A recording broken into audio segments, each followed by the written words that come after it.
ধীরস্তত্র ন মুহ্যতি। মরতে ভয় পাবেন না, কেউ মরে গেলেও কাঁদবেন না, চোখে আর জল আসবে না, জানতে পারবেন এই ফলসটা আর থাকবে না, সত্যে পরিণত হবে। ক্ষুদিরাম ফাঁসির মঞ্চে দাঁড়িয়ে হাসছে, ভাবতে পারেন কেন? গীতা, যে গীতা তত্ত্ব, এই ভগবত তত্ত্ব জানবে, সে মরতে ভয় পায় না। মঞ্চে দাঁড়িয়ে হাসছে, ফাঁসির মঞ্চে 33 কোটি ভারতবাসী কাঁদছে। একটা যুবক যে মানুষের জন্য প্রাণ দিচ্ছে, সে মরে যাবে, এই নিয়ে 33 কোটি ভারতবাসী কাঁদছে।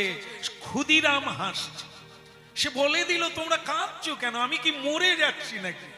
দেহস্মিন যথা দেহে কৌমারং যৌবনং জরা।